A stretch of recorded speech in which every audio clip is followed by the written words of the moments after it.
আলাইকুম, সবাই কেমন আছেন? আল্লাহ কেন মানুষকে সৃষ্টি করেছেন আর কেনই বা সবকিছু ধ্বংস করে দিবেন, সেই সম্পর্কে আজকে আলোচনা করি। চলুন।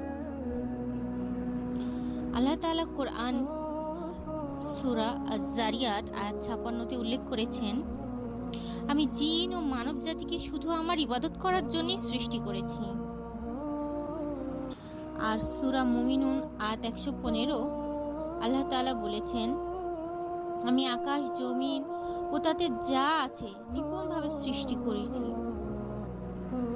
এ থেকেই বোঝা যায় আল্লাহ কেন আমাদেরকে সৃষ্টি করেছেন।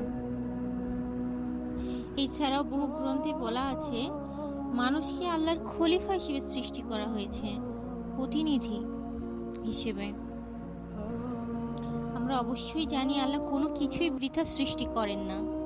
মানুষের সৃষ্টি, ইবাদত, খলিফা বা প্রতিনিধিত্ব, তাওহীদ ও প্রচার ও পরকালের দায়িত্বশীলতার জন্যই মানুষকে সৃষ্টি করা হয়েছে। ইনশাআল্লাহ আমরা যেন এসব দায়িত্ব যথাযথভাবে পালন করতে পারি।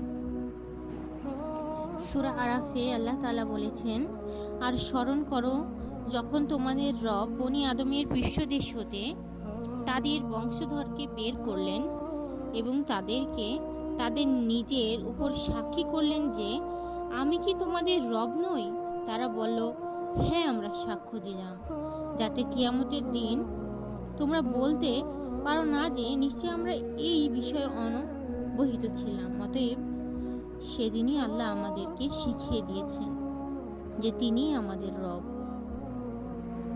ঠিক যেদিন আমাদের সৃষ্টি করা হয়েছে। আল্লাহ যেমন আমাদেরকে সৃষ্টি করেছেন, তিনি আমাদেরকে ধ্বংসও করে দিতে পারেন। আমরা এই পৃথিবীতে জন্মের আগে থেকেই জানি, যেদিন আমাদের সৃষ্টি করা হয়েছে সেদিনই আমরা এই বিষয়ে জানি যে তিনিই আমাদের রব। আর আমাদের ঠিকঠাক মতো নিজের দায়িত্ব কর্তব্য পালন করে যেতে হবে, আর সেটি না করলে অবশ্যই শাস্তিও পেতে হবে। একদিন সব কিছু আল্লাহ ধ্বংস করে দিবেন, সেদিনটার নামই কিয়ামত।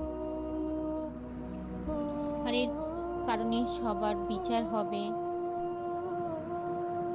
যারা ভালো কাজ করেছে তারা যেমন তাদের পুরস্কার পাবে, যারা খারাপ কাজ করেছে তারা পাবে শাস্তি। সেটা হয়তো দুনিয়ার শেষ দিন, তবে এর মাধ্যমে আমরা আমাদের পরিণাম অর্থাৎ জান্নাত আর জাহান্নামের দেখা পাবো। আল্লাহ তাআলা কোরআনে বলেছেন, তোমাদেরকে অবশ্যই ফিরিয়ে আনা হবে। পৃথিবী কোনো মহান উদ্দেশ্য ছাড়া সৃষ্টি করা হয়নি। একদিন আমাদের প্রত্যেককে তার কাজের জবাব দিতে হবে। এজন্য আল্লাহ কোরআনে উল্লেখ করেছেন, তোমরা কি মনে করেছিলে যে আমি তোমাদেরকে কেবল অনর্থক সৃষ্টি করেছি এবং তোমরা আমার দিকে প্রত্যাবর্তিত হবে না? সূরা মুমিনুন আয়াত ১১৫। আল্লাহ মানুষকে অবিশ্বাস বা অনর্থের সৃষ্টি করেননি, বরং মানুষকে পৃথক করে দিয়েছেন ইবাদত, প্রার্থনা, ন্যায্য ভূমিকা পূরণ করার জন্য, এবং তার শিকারের দায়বদ্ধতা শেষ পর্যন্ত বজায় থাকবে কিয়ামতের দিন। আল্লাহ তাআলার ইবাদত, তাওহীদ প্রচার, তার সৃষ্টির উদ্দেশ্য পরীক্ষা, বিচার ও রহমত প্রজ্ঞাপিত করার জন্যই মানুষকে সৃষ্টি করা হয়েছে।